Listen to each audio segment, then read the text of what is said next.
friend, today we are going to start our new chapter, linear programming. In this chapter, we have to find the area of the bounded region, and this bounded region is known as the feasible region.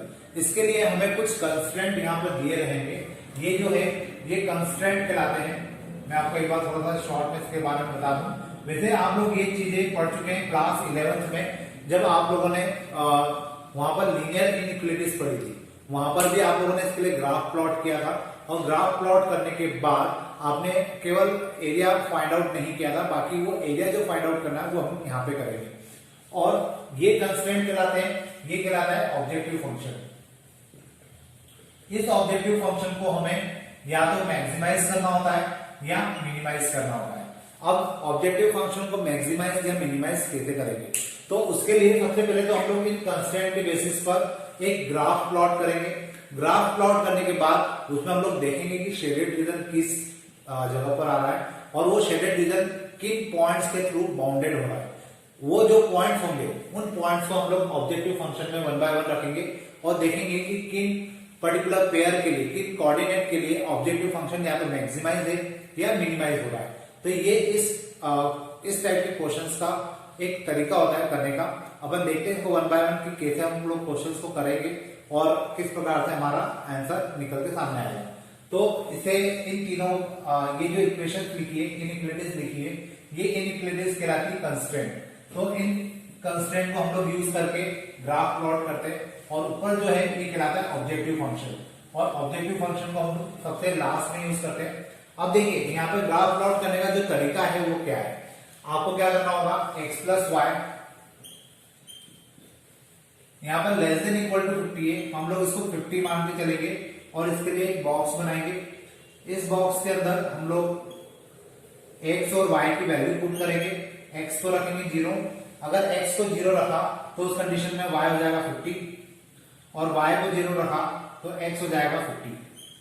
तो इस प्रकार से मुझे यहाँ पे दो coordinate मिल जाएंगे. एक मिलेगा 0,50 और एक मिलेगा 50,0. इसके बाद हम लोग इसके लिए एक बॉक्स बनाएंगे 3x plus y less than equal to 90. इसे हम लोग लिख सकते हैं 3x plus y equal to 90. और इसके लिए जब हम लोग एक बॉक्स बनाते हैं तो यहाँ पे आ जाएगा x और y. x को रखा 0, इसको अगर 0 रखते हैं तो उस कंडीशन में y आ जाएगा 90, और y को अगर 0 रखा तो x आ जाएगा 30. तो यहाँ पे भी मुझे दो पॉइंट मिल जाएंगे, एक मिलेगा 0,90 और एक मिलेगा 30,0. तो अब इस दो कंस्टेंट के जो हमने पॉइंट्स निकाले हैं उसको हम लोग ग्राफ पे प्लॉट करेंगे. तो जो ग्राफ पे से प्लॉट किया जाएगा उसको आप ध्यान से देखिए कि एक तो 0,50 है, तो मैं 0,0 नहीं हो गया, 50 में यहाँ के मान सकता हूं, ये हो जाएगा 0,50, और फिर 50,0, तो 50,0 यहाँ पे हो सकता है. इन दोनों पॉइंट्स को मैं मिला देता हूं.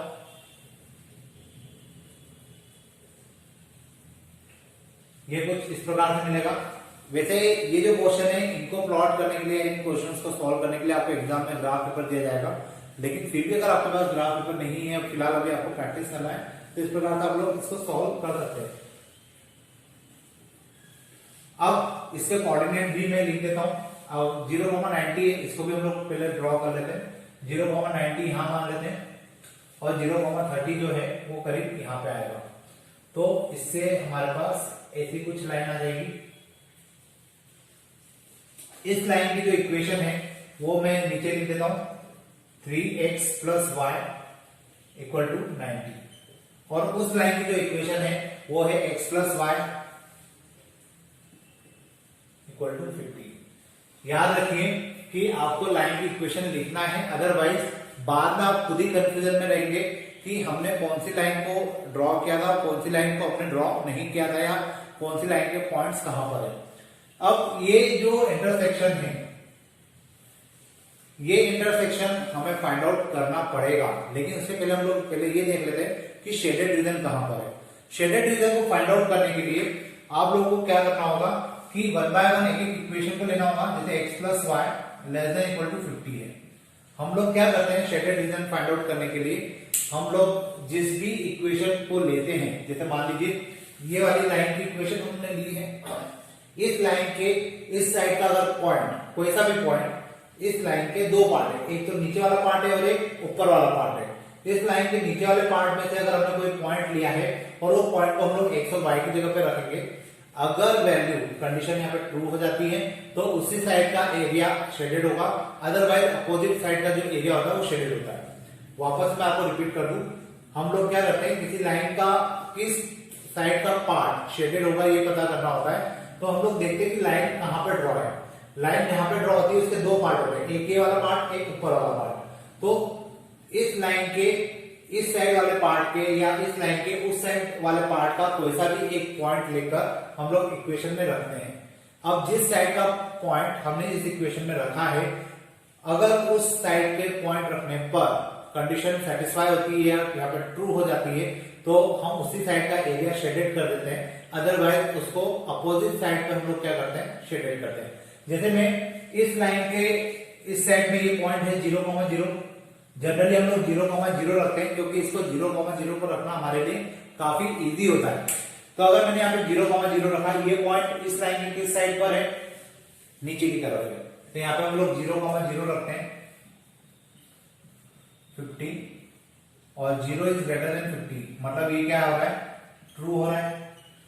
ट्रू हो रहा है मतलब क्या होगा, इस लाइन के नीचे का पॉइंट हमने रखा था, कंडीशन ट्रू है, मतलब नीचे का एरिया शेडेड होगा। तो नीचे का एरिया शेडेड होगा, मैं इसको यहाँ पे एरो से बना देता हूँ कि इस लाइन के नीचे का एरिया शेडेड होने वाला है। अब यही कंडीशन, यही चीज हम लोग इस लाइन के साथ भी चेक करेंगे। यहाँ हो जाएगा 3x + y <= 90। इसमें भी हम लोग 0 0 रखेंगे, 3 × 0 + 0 <= 90। यहाँ जाएगा 0 90। Again condition is true. Condition अगर ट्रू हो रही है तो इसका मतलब है कि मुझे इस लाइन में भी जो शेडेड पॉइंट बनाना है वो इधर ही बनने वाला है। क्लियर है? क्योंकि हमने इस लाइन के भी नीचे का ही पॉइंट रखा था और नीचे का पॉइंट रखा था, तो यहीं का पॉइंट क्या हो रहा है, कंडीशन ट्रू है, तो कंडीशन ट्रू है मतलब उसी साइड का एरिया शेडेड होगा। अब मैं इसके कोऑर्डिनेट भी लिख देता हूं क्योंकि कोऑर्डिनेट लिखना जरूरी है, अदरवाइज कंफ्यूजन क्रिएट हो सकता है। ये है 50,0, ये है 0,50, ये है 0,90 और ये है 30,0। देखिए ग्राफ इसी प्रकार से प्लॉट करेगा, आपके नंबर कहीं नहीं कटेंगे। लेकिन कितनी बार स्टूडेंट कर देंगे, या तो इक्वेशन नहीं लिखते या पॉइंट नहीं लिखते, फिर बाद में खुद ही उलझते हैं, या कितनी बार चेक करने वाला भी उसके नंबर काट लेता है।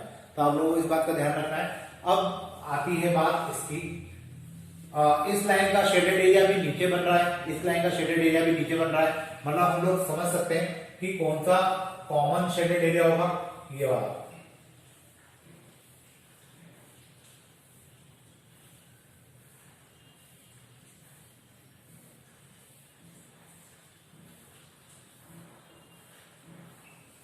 ये वाला जो एरिया होगा ये शेडेड होगा, कॉमन एरिया होगा जो दोनों लाइन के बीच में बन रहा होगा। तो हमें अब इस पॉइंट को पता करना जरूरी हो गया है, क्योंकि ये मेरे लिए फिजिबल रीजन है और फिजिबल रीजन जिन पॉइंट से मिलकर बनता है वो सारे पॉइंट हमारे पास होना जरूरी होते हैं। तो अब इस पॉइंट को निकालना है, तो अगर आपने ग्राफ पेपर पे इसको बनाया है तो आप इस पॉइंट को डायरेक्टली देखकर भी पता लगा सकते हैं। लेकिन अगर आपने इसको ग्राफ पेपर नहीं बनाया है तो आपको इस पॉइंट को निकालने के लिए एक तो इस लाइन की इक्वेशन और एक इस लाइन की इक्वेशन को आपस में सॉल्व करना पड़ेगा। यहां से दो लाइन की इक्वेशन को आप सॉल्व करेंगे तो आपको क्या मिलेगा, x और y की वैल्यू। तो देखिए मैं इसे सॉल्व यही कर देता हूं, x + y = 50 है और 3x + y = 90 है। दोनों को आपस में सॉल्व किया तो यहाँ पर मुझे मिलेगा -40 = ये कैंसिल, ये हो जाएगा -2x, दैट इज x = 20। अगर x = 20 देन y = 30। तो ये जो पॉइंट होंगे ये हो जाएंगे 20,30। मीन्स अब मेरे पास सारे पॉइंट आ चुके हैं, मेरे पास फिजिबल रीजन आ चुका है। अब मुझे मेरे केवल ऑब्जेक्टिव फंक्शन को क्या करना है, मैक्सिमाइज करना है। मैं एक बार क्वेश्चन देख लूं, यहाँ पे हमें p जो दिया था इसको हमें मैक्सिमाइज करना था।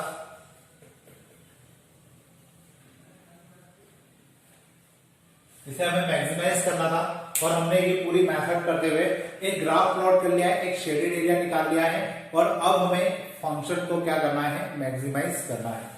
तो देखिए अगर उसको मैक्सिमाइज करना है तो उस कंडीशन में मैं अब इधर का मिटा देता हूँ, लेकिन इधर का मिटाने के पहले मैं आपको एक बार वापस से शॉर्ट बता दूं कि ये जो होता है ये ऑब्जेक्टिव फंक्शन कहलाता है। इसी फंक्शन को हम लोग मैक्सिमाइज या मिनिमाइज करते हैं।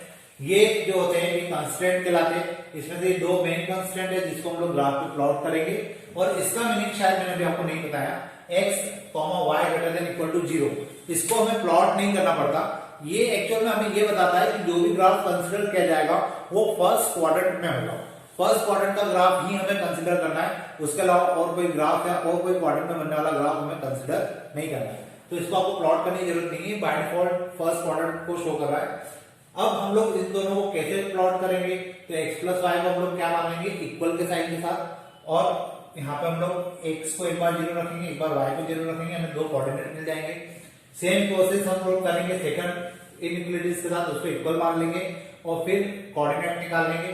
अब ये जो दो चार कोऑर्डिनेट मिले हैं इसको हम लोग यहाँ प्लॉट कर लेंगे, जहां पे जो इक्वेशन आएगी उसको लिख देंगे और जहां पे जो पॉइंट हो रहे होंगे उनको भी लिख देंगे। उसके बाद अब हमें ये चेक करना है कि कौन सी लाइन का शेडेड एरिया किस डायरेक्शन में है।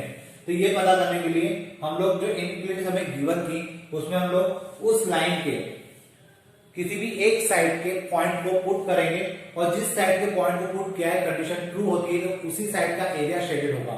जैसे मैंने यहाँ पे x प्लस वाई गिवन है, तो यहाँ पे मैंने 0 0 पुट किया, 0 0 मतलब उस लाइन के नीचे का पॉइंट एक पुट किया है, तो कंडीशन ट्रू हो रही है तो उसी साइड का एरिया क्या होगा, शेडेड होगा। और वैसे ही सेकंड इनइक्वालिटीज के साथ भी यही प्रोसेस करेंगे, तो यहाँ से हमें पता चल जाएगा कि इस साइड का एरिया हमें शेडेड करना है। अब ये जो एरिया है ये शेडेड हो चुका है। इसके बाद अब हम लोग क्या करेंगे कि इन दोनों लाइन का जो शेडेड एरिया है उसका कॉमन पार्ट ढूंढेंगे।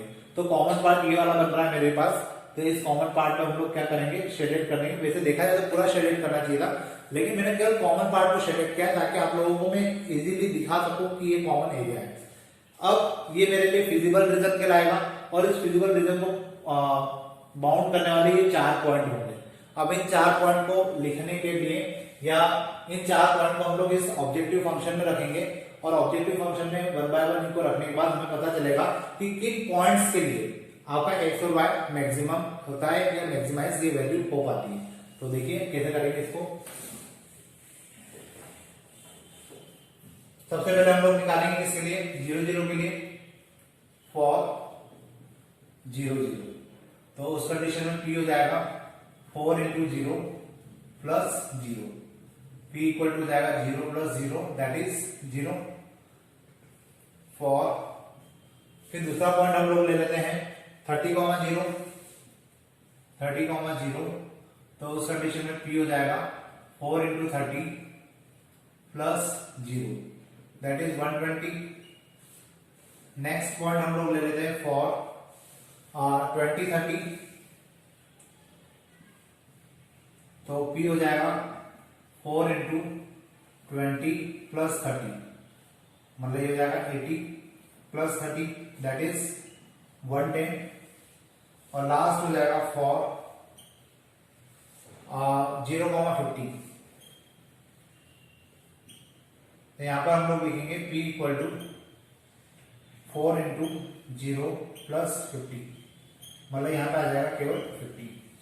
अब इन चारों की वैल्यू को देखकर, एक तो 0, एक 120, एक 110 और एक 50, इन चारों की वैल्यू को देखकर हमें समझ में आ रहा है कि हमारा जो क्वेश्चन है या हमने जो क्वेश्चन सॉल्व किया है वो कहां पे मैक्सिमम हो रहा है, 120 पर, मतलब p इक्वल टू 120, ये हमारे लिए क्या होगा, मैक्सिमम होगा। और ये मैक्सिमम कहां पे होगा, 30,0 पे। तो ये मेरा फाइनल आंसर होगा। तो मुझे इस प्रकार से क्वेश्चन को सॉल्व करना होगा, और इस प्रकार से क्वेश्चन को सॉल्व करने के बाद मैं पता लगा पाऊंगा कि मेरा फंक्शन कहां पे मैक्सिमम और कहां पे मिनिमम होता है। अब इसके बाद अपन देखते हैं नेक्स्ट क्वेश्चन। देखिए जो क्वेश्चन अब मेरे पास है इसमें भी मुझे क्या क्या है, एक ऑब्जेक्टिव फंक्शन गिवन है और मुझे उसको मिनिमाइज करना है, और दो कंस्ट्रेंट गिवन है और एक डिफॉल्ट कंस्ट्रेंट गिवन है। इसका मीनिंग आपको मैंने लास्ट क्वेश्चन में बता चुका हूं। तो अब मैं इस क्वेश्चन को सॉल्व करता हूं। देखिए इसके लिए मुझे एक बॉक्स बनाना होगा, x plus 2y, equal to 10 मानते हुए, तो इसके लिए अगर मैं एक बॉक्स बनाता हूं तो ये हो जाएगा कितना, यहाँ x या y, x को 0 माना तो y हो जाएगा 5, y को 0 माना तो x हो जाएगा 10। देन यहाँ पे मेरे पास पॉइंट हो जाएंगे 0,5 और 10,0। इसके बाद मैं दूसरा बॉक्स बनाता हूँ 3x + 4y इक्वल टू 24 के लिए।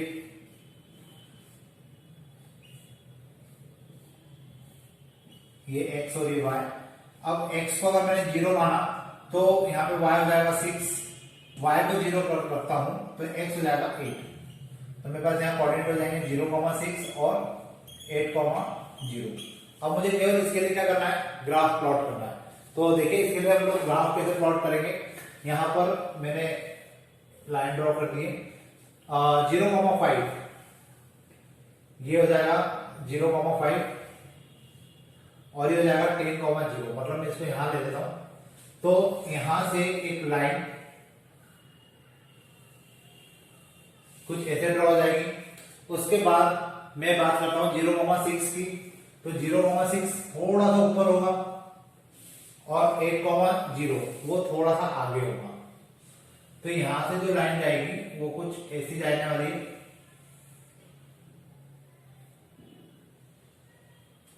इस प्रकार का ग्राफ प्लॉट होगा।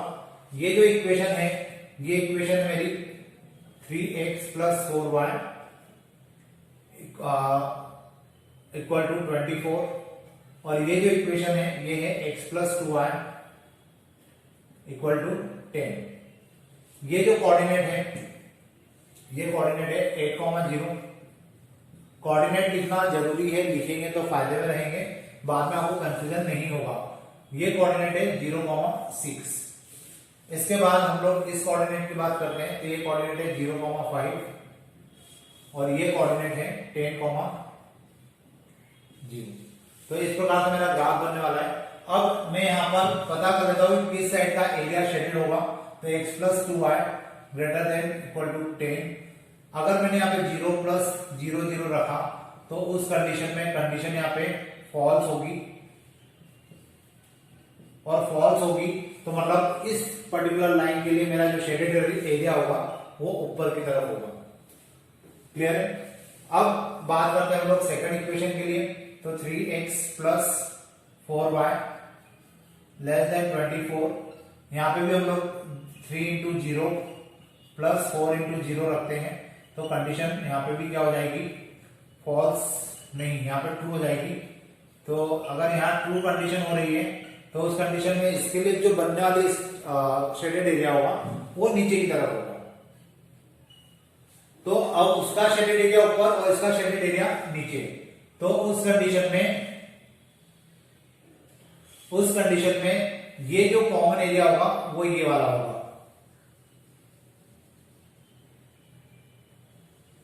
आप लोग जज कर सकते हैं कि इस लाइन का जो शेडेड एरिया है वो ऊपर की तरफ है और ऊपर वाली जो लाइन है उसका शेडेड एरिया नीचे की तरफ है। इसका शेडेड एरिया नीचे की तरफ है और इसका शेडेड एरिया ऊपर की तरफ है। तो उस कंडीशन में ये कॉमन एरिया होगा। क्लियर है। ये शेडेड एरिया कॉमन होगा तो मुझे इस पॉइंट को निकालने की जरूरत पड़ेगी, क्योंकि ये मेरे लिए फिजिबल रीजन होगा और ये मेरे लिए अगर फिजिबल रीजन है तो उस कंडीशन में एक पॉइंट हो जाएगा, एक पॉइंट हो जाएगा और एक पॉइंट ये होगा। और इस पॉइंट को फाइंड आउट करने के लिए मैं इन दोनों इक्वेशन को आपस में सॉल्व कर लेता हूं। x + 2y <, इसको मैं 10 मान लेता इक्वल टू में मान लेता हूं, और ये हो जाएगा 3x + 4y = 24। इन दो इक्वेशन को मुझे सॉल्व करना होगा। तो इस इक्वेशन में मैंने 3 का मल्टीप्लाई किया तो ये हो जाएगा 3x + 6y = 30। माइनस किया दोनों इक्वेशन को तो मुझे ये कैंसिल हो जाएगा, -2y = -6y हो जाएगा 3। अब y की वैल्यू अगर 3 आ रही है तो इस y की वैल्यू को अगर मैंने 3 यहां रखा तो ये हो जाएगा 6 और ये हो जाएगा x = 4। तो ये जो कोऑर्डिनेट है ये आ जाएगा 4,3। 4,3 आ चुका है। अब मुझे केवल और केवल ये चेक करना है कि ये ऑब्जेक्टिव फंक्शन कहां पे मिनिमाइज हो रहा है।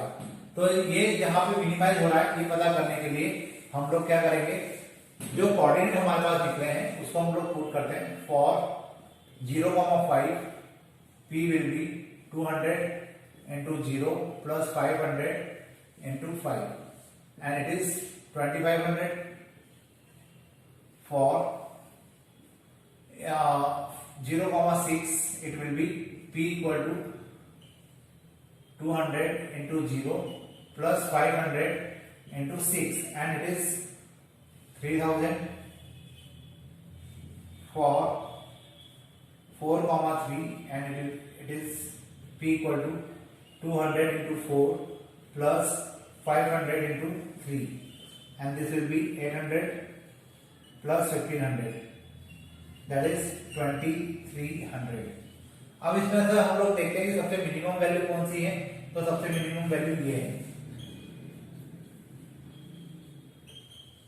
हमारा फंक्शन इस पर्टिकुलर कोऑर्डिनेट के ऊपर 4,3 के ऊपर मिनिमाइज होगा, और वैल्यू जो होगी वो हो जाएगी कितनी, 2300। ये मेरा फाइनल आंसर हो जाएगा। तो होपफुली आपको समझ में आया होगा कि किस प्रकार से हम लोग लीनियर प्रोग्रामिंग के अंदर ग्राफ प्लॉट करते हैं और किस प्रकार से कंस्ट्रेंट का हम लोग यूज करते हैं। इसके बाद अभी हम लोग एक लेक्चर और इसी टाइप के क्वेश्चंस करेंगे, क्योंकि मुझे आपको अनबाउंडेड और बाउंडेड रीजंस के बारे में और भी थोड़े से क्वेश्चन डिस्कस करना है। उसके बाद हम लोग जो क्वेश्चन दूसरे वाले हैं वर्ड प्रॉब्लम है उनकी बात करेंगे। Today we will do some more questions on the linear programming. So let's start. यहाँ पर मेरे पास दो कंस्टेंट गिवन है, एक ऑब्जेक्टिव फंक्शन गिवन है, और मुझे एक डिफॉल्ट कंस्टेंट गिवन है x, y greater than equal to 0। x, y greater than equal to 0 का मीनिंग मैं आपको पहले भी जो लास्ट वीडियो लेक्चर हुआ था उसमें मैं बता चुका हूँ, क्योंकि इसका मतलब सीधा सा होता है कि हमें केवल फर्स्ट क्वाड्रेंट में बनने वाले जो शेडेड एरिया है, फिजिबल रीजन है, केवल उन्हीं को कंसिडर करना है। रही बात इन दो कंस्टेंट की, तो इन दो कंस्टेंट को हम लोग सॉल्व करते हैं, इन दो कंस्टेंट को हम लोग ग्राफ पे प्लॉट करते हैं, और ग्राफ पे प्लॉट करने के बाद हम लोग क्या करते हैं, फिजिबल रीजन निकालते हैं। फिजिबल रीजन निकालने के बाद जिस पर्टिकुलर पॉइंट से हमारा बाउंडेड रीजन आ रहा है उसे हम लोग ऑब्जेक्टिव फंक्शन में रखते हैं, और फिर पता करते हैं कि इसको मतलब किस पर्टिकुलर पॉइंट के ऊपर इसकी वैल्यू मैक्सिमम है और किस पॉइंट के ऊपर इसकी वैल्यू मिनिमम है। तो अपन स्टार्ट करते हैं। 5x प्लस 3y, मुझे इसको मैक्सिमाइज करना है, तो मैं यहाँ पर लिख देता हूँ मैक्सिमाइज, क्योंकि ये जो फंक्शन है हम लोग जब z की वैल्यू निकालेंगे तो हमें पता होना चाहिए कि हमें इसकी मैक्सिमम वैल्यू देखना है या मिनिमम वैल्यू देखना है। फिलहाल अब हम इस कंस्ट्रेंट को सॉल्व करते हैं 1 by 1। 3x plus 5y less than equal to 15 है, इसको हम लोग अभी इक्वल टू 15 मान के चलेंगे, और इसके लिए एक बॉक्स बनाते हैं। इस बॉक्स में एक हो जाएगा x और एक हो जाएगा y। एक बार x को 0 रखा तो y आ जाएगा 3, और y को 0 रखा तो x आ जाएगा 5। तो मतलब मेरे पास जो कोऑर्डिनेट होंगे वो हो जाएंगे 0,3 और 5,0। इसके बाद हम लोग बात करते हैं सेकंड कंस्टेंट की, तो ये हो जाएगा 5x plus 2y equal to 10। इसके लिए भी हम लोग एक बॉक्स बना लेते हैं। यहाँ x और यहाँ पर रखेंगे y। x को अगर हमने 0 माना तो उस कंडीशन में ये हो जाएगा 5, और y को अगर 0 माना तो ये हो जाएगा 2। तो मतलब यहाँ पे जो मेरे पास कोऑर्डिनेट आएंगे वो आएंगे 0,5 और 2,0। अब इन दो कोऑर्डिनेट के बेसिस पर, मतलब इन दो कोऑर्डिनेट और इन दो कोऑर्डिनेट के बेसिस पर मैं ग्राफ प्लॉट करने की कोशिश करता हूँ। तो ग्राफ प्लॉट करते हैं अगर हम लोग, यहाँ पर आ जाएगा 0,3, मतलब मैं 3 अगर यहाँ कंसिडर कर लूँ। ग्राफ पेपर पे तो आप लोग प्रॉपर पॉइंट के साथ प्लॉट कर पाएंगे, लेकिन अभी मेरे पास ग्राफ पेपर यहाँ पे शो करना पॉसिबल नहीं है, तो मैं इसको आपको इस प्रकार से शो कर बता रहा हूँ। 5,0 ये हो जाएगा 5,0। तो ये जो लाइन होगी ये कुछ ऐसी लाइन आ जाएगी। इसके बाद हम लोग बात करते हैं 0,5। 0,5 को मैंने ऊपर ले लिया, और 2,0, 2 यहाँ कहीं आ जाएगा, तो एक लाइन रहेगी आपकी कुछ ऐसी। अब इन लाइंस की मैं इक्वेशन लिख देता हूं ताकि हमें कंफ्यूजन ना हो। ये है 3x plus 5y equal to 15, और ये जो लाइन है ये है 5x plus 2y equal to 10। ये जो कोऑर्डिनेट है ये है हमारे पास 5,0। कोऑर्डिनेट लिखना जरूरी होते हैं इक्वेशन लिखना जरूरी होती है, क्योंकि चेक करने वाले के मूड के ऊपर है कि कितनी बार वो इन चीजों को नहीं लिखने के कारण नंबर काटता है। तो आप लोग इन्हें मेंशन करिए। 5,0 फिर 0,3 है यहाँ पर, और 0,5 ये हो जाएगा, और ये हो जाएगा आपका 2,0। अब हमें ये चेक करना है कि दोनों लाइन का शेडेड एरिया किस साइड है। तो ये चेक करने के लिए हम लोग क्या करेंगे, 1 बाय 1 इक्वेशन लेंगे। 3x + 5y <= 15। यहां पर हम लोग रखेंगे 0 0, तो 3 × 0 + 5 × 0 ये हो जाएगा 15। 0 + 0 यहां पे आ जाएगा 0 और 15, मतलब कंडीशन अभी क्या है, यहाँ पे ट्रू है। कंडीशन ट्रू है, मतलब इस लाइन के लिए कंडीशन अगर ट्रू है तो इसका जो शेडेड एरिया है वो नीचे की तरफ आएगा, क्योंकि हमने इस लाइन के नीचे का पॉइंट, मतलब ये वाला पॉइंट रखा था 0,0। अब हम लोग बात करते हैं नेक्स्ट इक्वेशन ऑफ लाइन की।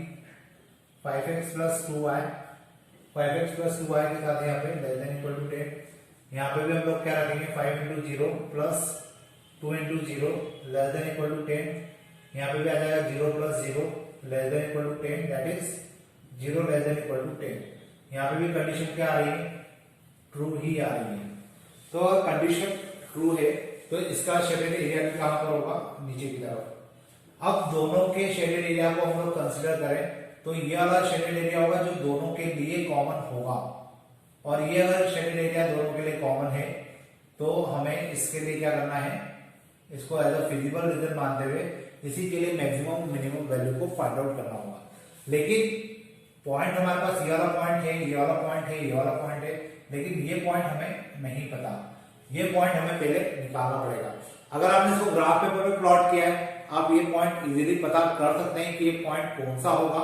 लेकिन अगर आपने इसको सिंपल कॉपी पे प्लॉट किया है तो ये पॉइंट निकालने का तरीका मैं आपको बता दूं कि ये जो पॉइंट है वो इन दो लाइन का इंटरसेक्शन है।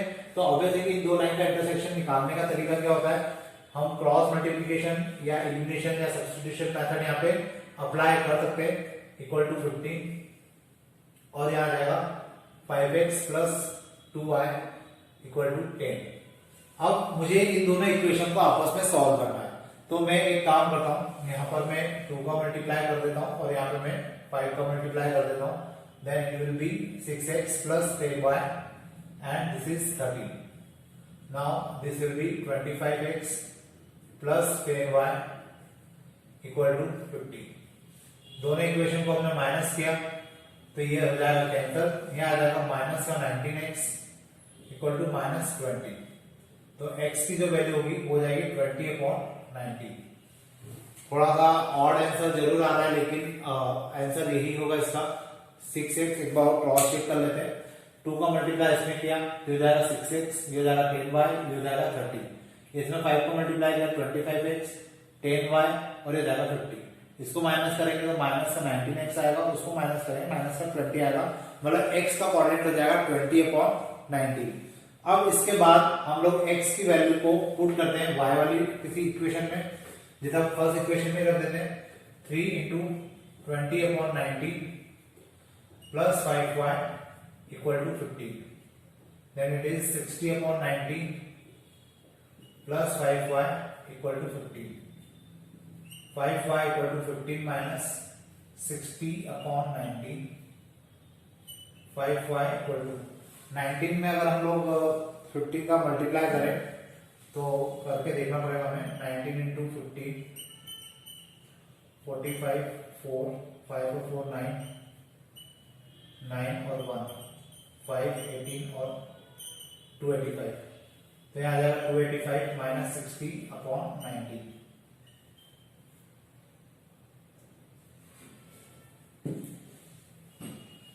फाइनली 5y = हो जाएगा 285 में से अगर 60 को माइनस करते हैं देन वी गेट 5 and 22/90।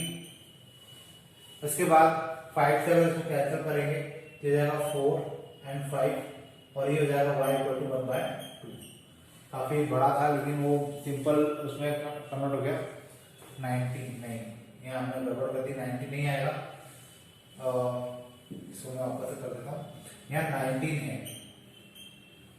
ये हो जाएगा 5y इक्वल टू 225 अपॉन 19, और इसको इससे कैंसिल करेंगे तो ये हो जाएगा 4 और 5 अपॉन 19, मतलब y का जो कोऑर्डिनेट है वो आ जाएगा आपका 45/19, मतलब यहाँ पे आपके पास आएगा 20 अपॉन 19 कॉमा 45/19। अब इतना डिटेल पॉइंट तो आप लोग ग्राफ पे भी नहीं निकाल पाएंगे, तो हो सकता है कि आपको इस प्रकार से सॉल्व करना पड़े। तो आपको ये पॉइंट निकालना जरूरी है, क्योंकि ये पॉइंट हमें इसमें ऑब्जेक्टिव फंक्शन में रखना पड़ेगा। अब देखिए इसके बाद मैं इधर का मिटा देता हूँ, और ऑब्जेक्टिव फंक्शन में हमें क्या पता करना है, मिनिमम वैल्यू। तो मिनिमम वैल्यू पता करना है तो हम लोग सबसे पहले 0 0 क्लिक कर लेते हैं। तो यहाँ पर अगर हमने जेड फॉर 0 0 की अगर हम लोग बात करते हैं तो जेड हो जाएगा कितना, 5 into 0 plus 3 into 0, that is 0 plus 0, and it is 0 again for हम लोग निकालते हैं 0,3 के लिए, z equal to 5 into 0 plus 3 into 3, it will be 9 for 2,0, this will be z equal to 2 multiply 2 plus 3 multiply 0, and it is 4 only for 20/19 and 45/19. Then we will get z equal to 5 into 20/19 plus 3 into 45/19, 100/19 plus 135/19, and it is 235/19. अब अगर हम लोग 235 को 19 से divide कर दे तो ये शायद हमें क्या मिलेगा यहाँ पे 19, यहाँ बचेगा 4, 45, 19 टू जा 38, यहाँ आ जाएगा 7.0, 19 57, 76, 12.3 समथिंग, मतलब मुझे यहाँ पे 12.3 मिलने वाला है। अब 12.3 जो है वो बाकी की सारी वैल्यू से बड़ा है, मतलब ये जो होगा आंसर ये मेरा मैक्सिमाइज होगा, मतलब जो z होगा वो मैक्सिमाइज होगा इस पर्टिकुलर वैल्यू के ऊपर। तो ये मेरा फाइनल आंसर हो जाएगा, क्योंकि यहाँ पे 12.3 आ रहा है और 12.3 बाकी की सारी वैल्यू से बड़ा है। अब अपन देखते हैं एक और नेक्स्ट क्वेश्चन। देखिए जो नेक्स्ट क्वेश्चन है, ये क्वेश्चन दिखने का काफी इजी लग रहा है, लेकिन हो सकता है ये शायद अनबाउंडेड हो, और मुझे इस क्वेश्चन में z को मिनिमाइज करना है, मतलब मुझे मिनिमम वैल्यू पता करना है इसकी। तो हम लोग करने की प्रोसेस वही है, x प्लस 3y पे ले लेते हैं, और इसके लिए इसको इक्वल मानते हुए एक बॉक्स बनाते हैं, और इस बॉक्स के बेसिस पर हम लोग पता करेंगे कि ग्राफ किस डायरेक्शन में बनने वाला है। तो x, y, x को 0 रखा तो y 1 आ जाएगा, और y को 0 रखेंगे तो x 3 आ जाएगा, मतलब मुझे यहाँ कोऑर्डिनेट मिलेगा 0,1 एंड 3,0। इसके बाद मैं बात करता हूँ सेकंड इक्वेशन की या सेकंड कंस्ट्रेंट की, x plus y equal to 2। इसके लिए अगर हम लोग एक बॉक्स ड्रॉ करें तो उस कंडीशन में मुझे यहाँ पे मिलेगा x और y। x को मैंने रखा 0 तो y 2 हो जाएगा, y को 0 रखा तो x 2 हो जाएगा, मतलब मुझे यहाँ पे जो कोऑर्डिनेट मिलेंगे हो जाएंगे 0,2 एंड 2,0। अब इन कोऑर्डिनेट को मुझे ग्राफ के ऊपर प्लॉट करना है, तो देखिए ग्राफ के ऊपर इसको प्लॉट करते हैं। तो सबसे पहले 0,1 मैं यहां मान लेता हूं, और 3,0 थोड़ा सा आगे मान लेते हैं। तो कुछ लाइन इस प्रकार से ड्रॉ होना चाहिए। इस लाइन की इक्वेशन हो जाएगी x plus 3y equal to 3, और अगर मैं इसके पॉइंट हाथों हाथ लिख दूं तो ये हो जाएगा 0,1 और ये हो जाएगा 3,0। इसके लिए अगर हम लोग पता कर ले कि ये लाइन का ग्राफ किस डायरेक्शन में बन रहा है तब भी कोई दिक्कत नहीं है। यहाँ पर हम लोग लिख लेते हैं x plus 3y greater than equal to 3। यहाँ पे हमने 0 प्लस 0 0 रखा, 3 इंटू 0, यहाँ आ जाएगा 0 प्लस 0 0 ग्रेटर देन 3। मतलब कंडीशन क्या हो रही है, फॉल्स है, क्योंकि 3 कभी भी 0 से छोटा नहीं होता। या मैं यूं बोल सकता हूँ कि 0 कभी भी 3 से बड़ा नहीं हो सकता। अब हम लोग मतलब इसका जो एरिया है वो किधर शेडेड होगा, ऊपर की तरफ। ठीक है, यहाँ पे मैं ऊपर का एरो बना देता हूँ। पूरे एरिया को शेडेड करने की जरूरत नहीं है, केवल जो कॉमन एरिया होता है उसी को शेडेड करिए, ताकि ना आपको कंफ्यूजन हो ना चेक करने वाले को कंफ्यूजन हो। उसके बाद हम लोग बात करते हैं सेकंड इक्वेशन की या सेकंड कंस्ट्रेंट की। तो 0,2 थोड़ा सा ऊपर होगा, इसके बाद 2,0 थोड़ा सा आगे आ जाएगा। तो यहां से कुछ ऐसी लाइन बनना चाहिए,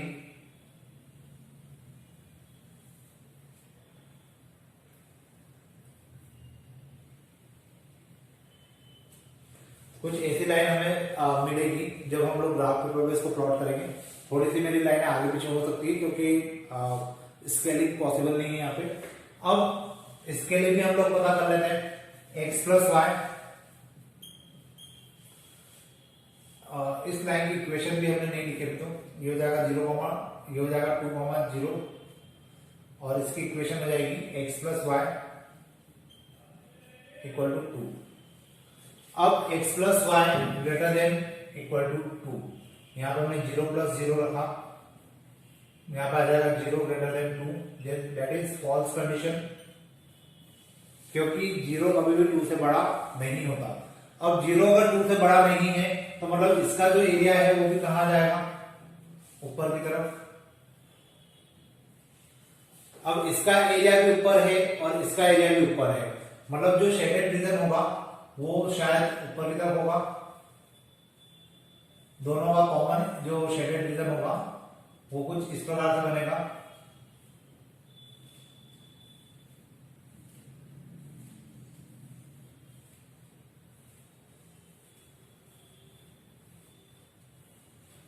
और ये जो फिजिबल रीजन होगा ये फिजिबल नहीं होगा, ये इनफिजिबल रीजन होगा, सॉरी ये अनबाउंडेड रीजन होगा, ये बाउंडेड नहीं होगा। इसके पहले आपने जितने क्वेश्चन किए थे वो सारे बाउंडेड थे, मतलब चारों तरफ से पेग्ड थे, लेकिन ये अनबाउंडेड रीजन है।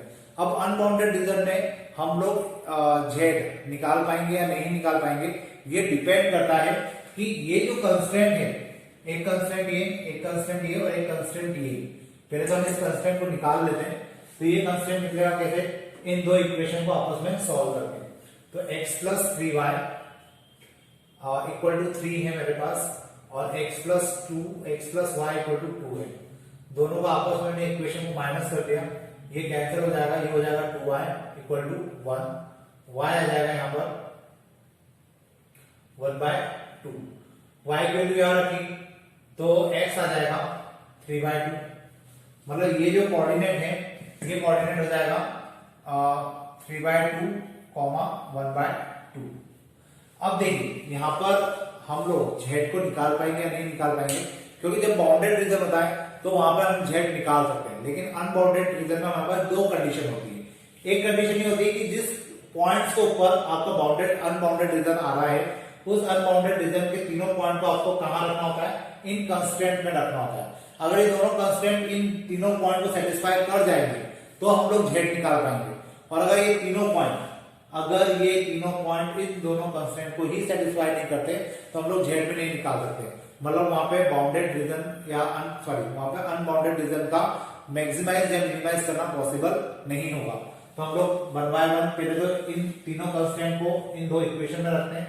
जैसे 0,2 है तो इसको हम लोग किस में रख के देखते हैं, x plus 3y greater than 3 में, तो यहाँ 0 रखा प्लस 3 इंटू 2, ये कंडीशन क्या आ रही है, ट्रू है। फिर हम लोग 0,2 के अलावा क्या रखते हैं, 3/2 और 1/2। इसको भी हम लोग कहां रखते हैं, x प्लस 3y के अंदर। यहाँ पे हमने रखा 3/2 प्लस यहाँ पे भी आ जाएगा 3/2 greater than 3 greater than equal to 3, मतलब ये भी कंडीशन ट्रू है। फिर इस पॉइंट को भी हम लोग फर्स्ट कंस्ट्रेंट में ही रखेंगे, मतलब हम लोग रखेंगे 3,0 कहां पे, x प्लस 3y में, यहां पे आ जाएगा 3 प्लस 0, कंडीशन यहां पे भी क्या है, ट्रू है। मतलब ये तीनों पॉइंट जो है, ये तीनों पॉइंट क्या है कि आपकी फर्स्ट कंडीशन को सेटिस्फाई कर रहे हैं। अब दूसरी इक्वेशन को भी हम लोग देख लेते हैं। दूसरी इक्वेशन को चेक करने के लिए मैं मिटा देता हूं।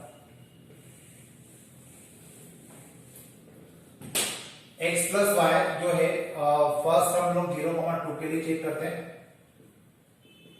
यहां आ जाएगा 0 plus 2 greater than 2, 2 is greater than 2, that is true है। फिर हम लोग 3/2 और 1/2 के लिए चेक करते हैं, x plus y greater than 2, यहां पे हमने रखा 3/2 प्लस 1/2, 2, ये हो जाएगा 2, 2, ये भी कंडीशन ट्रू है। फिर हम लोग रखते हैं 3,0 x plus y greater than 2, यहां आ जाएगा 3 प्लस 0, कंडीशन अभी भी यहाँ पे भी क्या है, ट्रू है। मतलब मैं सीधी सी बात है कि ये जो 3 पॉइंट थे जिनके कारण ये अनबाउंडेड हो रहा है, मतलब अनबाउंडेड रीजन तो बन ही रहा है, लेकिन इन 3 पॉइंट के ऊपर ये अनबाउंडेड है, तो इन 3 पॉइंट्स के ऊपर मैं जेड की वैल्यू निकाल पाऊंगा या नहीं निकाल पाऊंगा, ये डिपेंड करता है कि इन तीनों पॉइंट को इन दोनों कंस्टेंट में रखा जाए, जो 2 कंस्टेंट हमें गिवन थे। अगर वो दोनों कंस्टेंट इन तीनों पॉइंट को सेटिस्फाई, वो दोनों कंस्टेंट इन तीनों पॉइंट तक सेटिस्फाई हो जाते हैं, तो ही हम लोग क्या कर पाएंगे, अनबाउंडेड रीजन के अंदर भी जेड की वैल्यू मैक्सिमम या मिनिमम निकाल पाएंगे। तो देखिए मैंने यहाँ पे निकाल के देखा, दोनों कंस्टेंट के लिए तीनों पॉइंट्स रख के देखे और चेक किया कि क्या ये सेटिस्फाई हो रहे हैं या नहीं हो रहे, तो ये सारे पॉइंट सेटिस्फाई हो रहे हैं, इसलिए अब मैं जेड की वैल्यू निकाल सकता हूँ और पता कर सकता हूँ कि किन पॉइंट्स के ऊपर वो मैक्सिमम है या किन पॉइंट्स के ऊपर वो मिनिमम है। फिलहाल मुझे मिनिमम का पता करना है, मैं मिनिमम के बारे में पता करूंगा, तो इधर का भी पार्ट में मिटा देता हूँ। z इक्वल टू है मेरे पास 3x प्लस 5। हम लोग पहले पता करेंगे किसके लिए, फॉर 0,2 के लिए, तो z हो जाएगा 3 इंटू 0 प्लस 5 इंटू 2, ये हो जाएगा 10। फिर हम लोग पता करेंगे फॉर 3,0 के लिए, z हो जाएगा 3 इंटू 3 प्लस 5 इंटू 0, मतलब 9। फिर हम लोग पता करेंगे फॉर 3/2 एंड 1/2 के लिए, तो z हो जाएगा हम लोग रखने वाले थे 3 into 3/2 plus 5 into 1/2, z equal to 9/2 plus 5/2, 9/2 5/2 हो जाएगा 14/2, मतलब 7। अब देखा जाए तो 9 मैक्सिमम वैल्यू है, 10 उससे बड़ी वैल्यू है और 7 सबसे छोटी वैल्यू है। मतलब जो 7 है वो मेरा आंसर हो जाएगा, क्योंकि मुझे मिनिमम वैल्यू निकालना थी, और मिनिमम वैल्यू कहाँ आ रही है, 7 पे, और कहाँ पे आ रही है, पर्टिकुलर इस पॉइंट के ऊपर। तो आपका जो आंसर होगा वो आंसर होगा minimum value is 7 at the point 3/2 and 1/2। तो इस प्रकार से आपको आंसर देना होंगे और होपफुली आपको ये अनबाउंडेड का फंडा समझ में आया होगा। अब इसी टाइप के क्वेश्चन हम लोग एक लेक्चर और कर लेते हैं इसी टॉपिक के ऊपर, ताकि आपको बाउंडेड और अनबाउंडेड का जो कंफ्यूजन हो सकता है वो खत्म हो जाए। तो आज के लिए फिलहाल हम इतने रखते हैं। Thank you.